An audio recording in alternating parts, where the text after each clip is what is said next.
barnate ulfaate karaan kone azaba sodaadhe jiraane jannatu makaanke anaa kenne obduuba hin deebu lamuu deeneen waytuma adeemtu lubbuun tiyya duukama adeema hojiin kiyya maaluma naa taati hireen tiyya wabii anaa ta'i lubbuu tiyya harruma si kadha kunoo ani jannatu makaanke anaa kenne rahmata kan keetiif taatiniyyaan jannata naa godhi mana kiyya gafadi senka baga ayyaana richa barkum lama fudhashaniin isiniin geessiniin jira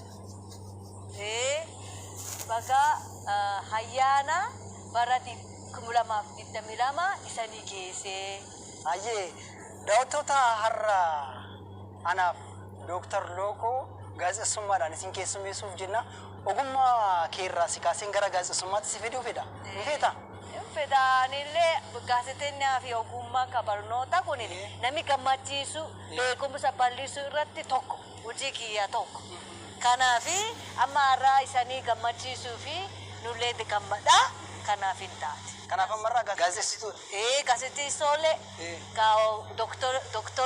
doktoriillee akkas amma moggaasi maqaa kee kuni afaan Jaapaaniin chikaagee oba maal jechuudha chikaagee oba chikaagee oba jechuun gaddisa kuma lafa bal'aa jechuudha chikaagee kuni hiikisaa gaddisa kuma oba jechuun lafa bal'aa gaddisa kuma jechuudha chikaageen gaddisa obaan lafa bal'aa gara afaan Oromootti yoo deebi'u akkas warreen Booranaa lookoo si kennan lookoo naan jedhe ijoollee Booranaa warra Dubuluqqii ijoollee didikayyottu afaan jala qaban barsiise isatti yoo maqaa si gaafatte lookoo jedhii jette achirra lookoo jechuu irratti lookoo ta'e bakka amma maqaa baasaa Booranaa lookoo amma lookoon kun dheeraa sololaadha akkan si argutti immoo gabaabduudha maqaan kee kunii fi gochaan jechaan wal si maareeka siraan ta'ullee kanaaf maqaa qayyadachuu fedha maal jette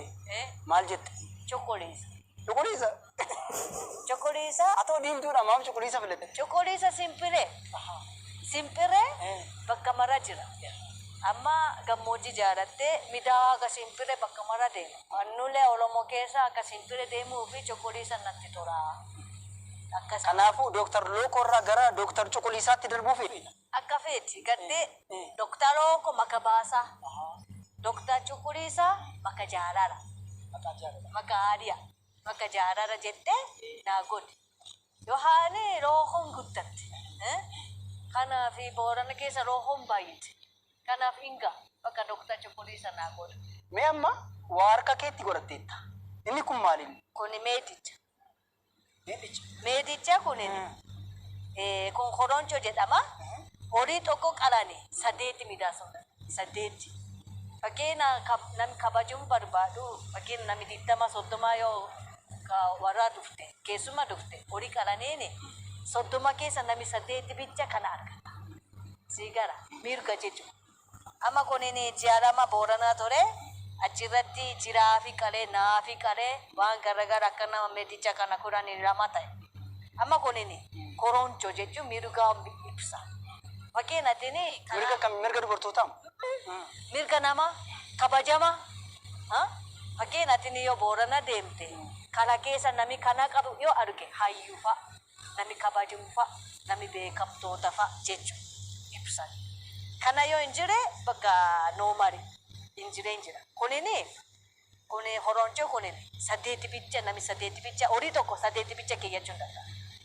sigara kanaaf hayyuu guddaa jiraattellee san keessa sadeeti nami sadeeti bicha jechuudha suni mirga jechuudha baay'ee gaariidha kanaan dura Dooktar Lookoo amma maqaa kee jijjiirrachuuf jettu Dooktar Cuquliisi kuni sirna gadaa Oromoo Booranaa irratti PhD kee hojjetteetta sana walii wal qabsiisees kitaaba bareedaa tokko baasteetta amma immoo gara Arsii Baalee kana jirtaa jedhu maal jedhufti uffatte kunisi kunini aadaa Baalee Arsii baa aadaa turizimii naa kenne kasalla kuni amma PhD qo'annoo kan biraa geggeessaa jirta amma PhD fixanneeni amma profeesarii assistant profeesarii Arsii Yuunivarsiitii ta'e Arsii Yuunivarsiitii jechuun asalla taana amma akka asii jiru taana asuma keessa ijoollee barsiisanii kidaamee sanbataa achi arsi lixaa deemanii sirna gadaa arsi barachuu jira.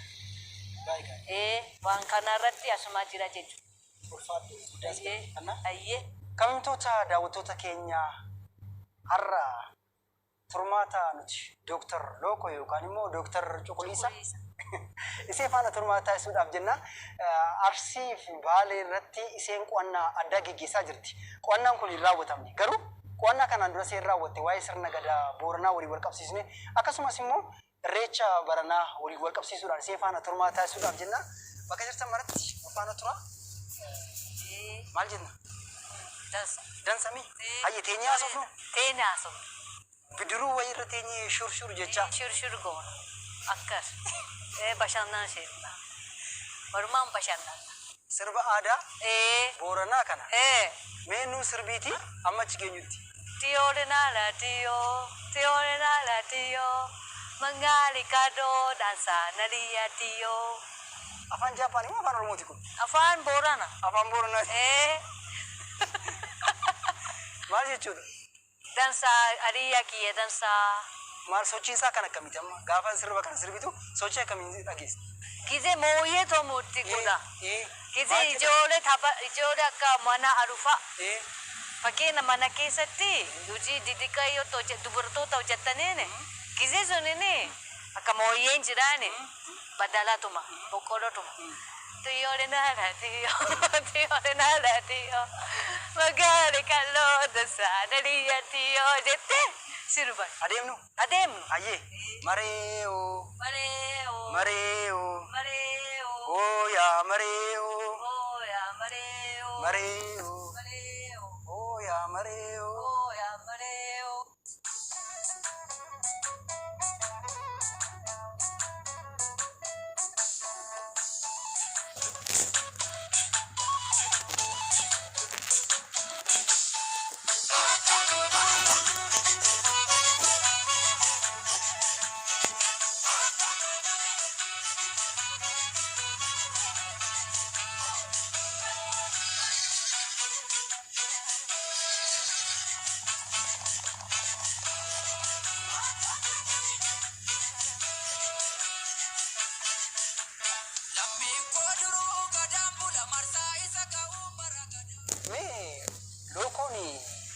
Jaappaan irraa kiiloomeetira hedduu qaxxaamurtee dhuftee Boorana deemtee waa'ee sirna gadaa irratti seenaa hojjetteetta. Oromiyaan bal'oo wayita jalqaba dhuftu jalqaba Booranaa maaliif filatteme? Boorana akkam maaliif filatte kunini? Amma nu biratti horsiise bula hin jiru. Akka Jaappaan keessatti qotee bula. Horsiise bula aadaa horsiise bula barachuu fi addunyaa keessatti kamii jettee yaada? Itoophiyaa otoo hin taane addunyaa keessa eessa wayyaa jettee yaada ture. Amma addunyaa keessa horsiise bulaa baay'ee naannoo qabu Afrikaa keessa. Afrikaa keessa iddoo hedduu jiraani ka dhiyaa fi ba'aa jira. Dhiyaa kunin warra Faransaay jira. Afaan Faransaay nun beenu Ingiliffa malee kanaaf ba'aa yaana jette. Ba'aa deemneeni ba'aa keessa Suudaanii, Keeniyaa, Taanzaaniyaa, Itoophiyaa maaniin jiraanne waan kana keessatti fidatte Itoophiyaa jettee majarasha ta'e taa'e. Itoophiyaa keessa horsiise bulaa eessaa jettee ammallee yaade. Jennaani jara qabaa Benishangul fa'a yaanaa jettee yaade. Achi gara Suudaanitti dhiyaatu. Jennaani achirratti deemnee achirratti dooyattee abuuree achirra aadaa barannaa jettee yaade jara qabaa odoo Boorana fidu duratti Itoophiyaa dhufe. Achi Marakaatoo geenne. Tuyuura yaabbattee Marakaatoo geene. Marakaatoo keessatti asoosaa baasii yaabbattee deemuu fi warra kun gargaarsa hin jiraani nu asoosaa jettee itti himtee warra asoosan yaabbachiise. Yaabbachiise yoo amma achirratti ani mugee rafe yoo ka'e asoosaa miti hawaasa warra dogongora hawaasa nu keessa. Asoosaan deemeetti hawaasa deemte. Asoosa jettee yaade warra dogongorte namni asoosa deemu hin jirtu gaafas bakka 17 duri. Bashannana hawaasaadha. Kanaaf dogongora warra hawaasa jettee dogongora yaadde achuma makiina hawaasa yaabbatte. Hawaasa dhufneeni gargar fagoone maangoona asoosarra fagaatte maangoona jettee yaadu jiru namittu na gorsee Achirraa malee hawaasarraa malee daboobiyyoo deemanii horsiise bira jira boorana jedhaan jira deemii jira. Achirratti boorana argame achirra horsiise bira iddoo suni gammoojji horii qabdi gaalaree waan achi qabdi. Kanaaf ishii bakka kanumaan fudhanna waaqatti akka naa godhe waaqatti dogongoree akkanatti naa fidu moo waaqatti akkas godheeni. Kanaaf amma hawaasarraa boorana deemee boorana horsiise buraadha. Filannoo kiyya horsiise bura aadaa horsiise bura taate Afaar taatu Soomaali taatu Oromoo keessaa taatu hunda lakkoon qabu. Jennaan waaqattuu boorana naa ga'ichi jennaan boorana fidee jechuudha. Wayita sirna gadaa Oromoo Booranaa qo'attu kitaaba tokko PhD kee maxxansteetta sirna gadaa Booranaa irratti. Waraqaa qo'annoo kee kanarratti maal argatte bu'aa maalii argatte sirna gadaa Booranaa keessa kan an argadhee jettee waan nuukaaftu maali? Waan gabaabaa keessatti fuulmi tattabdee xiqqoo natti jabaatu malee tokko seena 180 haasaa kan Booranaa dubbattee jiru argamee jira tokko. Suni namni duraan hin katabne kophee hin kaasine Boorana keessatti dubbatti malee kophee hin kaasine. Kun waan haaraadha. Ammallee translation ingiliffaa goone addunyaa facaaye haasaa Booranaa. Lameessoo sisteema meemorii akka kophee malee akkamiin seenaa akkana dubbachuu danda'a sunini waan sisteemii sunini analyze goone xeenxanoo goone tana duriin goone jechuudha analysis kana durii namatti hin goone namni kophee beeku haasa gabaabaa qabu namni kophee hin beekne haasa dheeraa qabu sababi maali akkamiin haasa dheeraa dubbachuu hin danda'a kunini sunitti xeenxanoo goone jechuudha. Amma sirni gadaa Oromoo UNESCOtti galmaa'eeti jira. Irreechi immoo UNESCOtti hin galmoofne. Kanaaf mee akkuma sirni gadaa Oromoo UNESCOtti galmaa'eef irreechi sirna gadaatti akka sirna gadaa UNESCOtti akka galmaa'uuf maal ta'u ta'eera? Amma kanaaf baay'ina nama agarsiisi. Nami Oromiyaa keessa bichaa miti sabuuf sablamoota warmaa wadde fidu aadaa kana jiraa jechuun. Amma baay'ina nama eessarra dhufu sunitti agarsiisu. Ammallee hiikii irreecha kunillee sunitti qorattee itti ibsu. Hiikii itti ibsu amma namni asumatti taa'ee nama baay'ina nama sunitti ibsu. Tana malee maaltu jira? Ulaagaa kana barbaadamaa jira. Akkas. Har'a irreecharra jirra. Irreechi Jaappaan jira. Irreecha jechuun akka irreecha akkana irreeffatu waan jechi kana fa'aa hin jiru. Garuu Jaappaan keessallee waaqeffata. Waaqa hin jenne achitti kami jedha. Waaqa 888 jira jedha. Tokkoo miti bakka hunda waaqa jira. Bishaanlee waaqa jira. Waaqa saamii keessallee waaqa jira. Mookii keessallee waaqa jira. Waaqa mummin qabdu jechuudha. Waan kana amana. Achitti. Moggaasa maqaa garaagaraatiin waaqa asis jira maal jettu? Maqaa kunin hedduu qabdi. Garuu waaqa. Waaqa tokkicha iddoo hundaatti argamu immoo waaqa garaagaraa waaqa baay'ee jira. Waaqa jajjabduu bakka mara jira. Jajjabduu maqaa qaba. Maqaan suni bishaan keessallee hin jira. Bakka hunda keessa hin jira jechuudha. Garuu isaantu waaqa jedhu malee achi addaan baasti dubbata. Amma achirratti waan tokko waaqa kun waan jajjabduu harkaa qabdi. Rooba nagayaalee harkaa waaqattu qaba. Kanaaf Jaappaan keessa waaqa kadhatan. Amma gizee kana yoo jala qabaa achitti qotee bula hin jenne gizee facaa'u waaqa kadhata. Midhaan baay'ee argamu gootii jedhee kadhata. Kasiin jala qabaa yoo qotiyyoo jala qabde gaafasanii waaqa kadhata. Achiin booda yoo haami fixe yoo midhaan argame waaqa garatoomii roobi roobdee garatoomii midhaan kan argame garatoomii jettee waan nyaataa dansa bareedaa waaqa kenna. Booranatti dubartootatu mana ijaara. Warra dhiiraaf. Tarii bakka biraatti nagarra waan kana. Mee akka dubartummaa keetti mee maal jettame walqixxummaa yookaan qoodiinsa dubartootaa waliin? Boorana keessatti dubartoota kun mirga hin qabu. Kakabuuleen jira hin qabnellee jira. Kakabu waan mana waan jireenya irratti sirriitti jajjabina qaba. Garuu mirgaa kan hin qabne jira gaddisaan ta'u hayyuun ta'u yoo addaan baane dhirsaa fi niitii addaan baane dameessa fuudhuu hin danda'u. Dubartoota Booran akkas dubbisii gara amma yoo waan kana irratti waan tokko sitti mu barbaadu dubartoota Boorana yoo irsa baleeda irsa dansaa hin arganne hin rakkata. Yoo irsa niitii ittiin jabeessini taate hin rakkata. Kana irratti hiika qaba. Dubartoota waan hundaan mana irratti aangoo qaba jechuudha. Aangoo qabuu fi irsaallee gatiin sodaata, niitii sodaata. Waan ogeessa mana akkana mana isii malee ijaaruu hin dandeenye kana irratti irsaan sodaata, niitii sodaadhee niitii guyyaa, niitii jajjabeessu karaa sun deema. Yoo ogeetti akkas hin jirre, yoo mana irratti aangoo akkas hin jirre, irsaa niitii dhiisanii bakka bira deemuu hin danda'u. Akkasuma akkasii miti. Garuu Boorana keessatti niitii jajjabeessuu qabu. Sababi ogeetti waan mana waan jireenya isiintu jajjabeessa. Yoo isiin dallane yoo hojii dhiise eenyutu rakkata? Dhiirsatu rakkataani. Kanaafi kana irratti mana ogeetti mana nadheen Booranaa ogeetti mana qabu kunini sababi keessa jira jechuu ani arge. Lookoon Jaappaanii dhuftee asitti ji'oota muraasa keessatti afaan Oromoo sirmayyuu afaan Oromoo Booranaa akkaataa kana miidhagsitee odeessiti yookaan dubbatti. As biyya kana keessa ta'anii garuu afaan tokko afaan kaanii kan hin dhageenye jira. Mee kanarratti maal hojjetta? Jechuun nu aadaa barachuu dhufeeni afaan malee aadaa barachuu hin danda'u. Akkasiin amma fedhii qabna. Namni fedhii qabu waan hunda hojjechuu hin danda'a jechuudha. Nullee afaan walii galuu barbaada.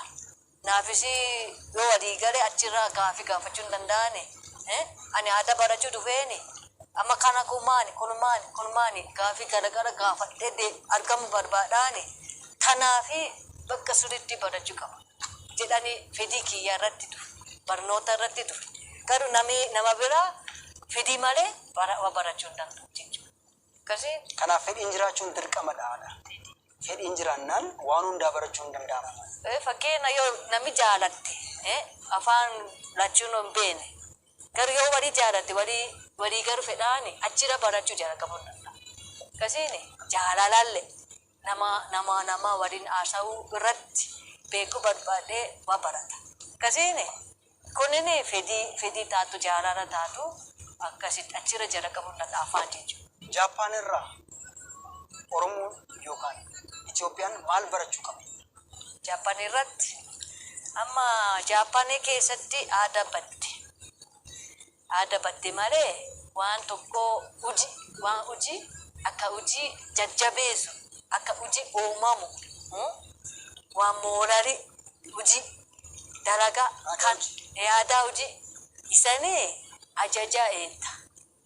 Kana godhi jette ajaja eette hojjetta. Akkasii miti. Mataa ofii yaadhee akkas wayya jette hojii uumamuu qaba. Akkasii amma kana Jaappaan keessatti yoo hojii hin jirre hojii uumamuu yaadatte uumamu akkasii oriijinaalitii jechuudha. Waan kana barbaadee uumaman. Waan kana isanii barachuu qabda. Nuti Jaappaan irraa erga kana baranne Jaappaanota nurraa maal barachuu jettu? Warra Jaappaan sirra maal barachuu jechuudha. Hawaasummaa fi aadaa. Warra walii gargaaru. Jaappaan fakkeenya yoo hojii ofii hojjettee bakka galee irra fadhi. Isaanii sa'aatii jajjabeessa. Sa'aatii qaba. Sa'aatii miidhaasa. Sa'aatii miidhaastee walumaan ta'u. Walumaan silkii dubbatanii akka nagumaa akkam ta'utti jedhanii sirriitti hordofanii ta'a. Akkasiin yoo namni hin beekne shaayii bunaa jedhee taa'ee akkasitti bakka lakkoo wajjin walumaan ta'a. Gammachuulee lakkoolee walumaan ta'a. Inni fira bichaa miti fira godhee nyaataatti akkasuma achiilee akkasuma garuu isanii koora beekti taatu. Karaa gubbaatti namni rakkatee jiru maan taatee jedhee gaafadha. Akkasii miti ijoollee bo'uu jiraate maan taatee jedhee gaafadha. Akkasiin namni jajjabeessu waan kana Jaappaan keessa badde. amma nu kanaafi asuma keessa na gammachiisu taana. Namattu nama gargaara. Nama hundaayyuu kanatti barachuu qabda. Amma ammallee durii Jaappaan keessa akkasiin jira. Amma ebatti. Saatiin qabu dibbatti. Moorali hojii bicha fudhatte malee aadaa batti. Kanaafi amma yoo kimaashi goote dansa. Isanillee aadaa akka waan hojii akka uumamu barate Jaappaanillee akka hawaasummaa akka taa'u sa'aatii midhaaste walumaan haasa'u waan kana barate lachuu jiraate dansa.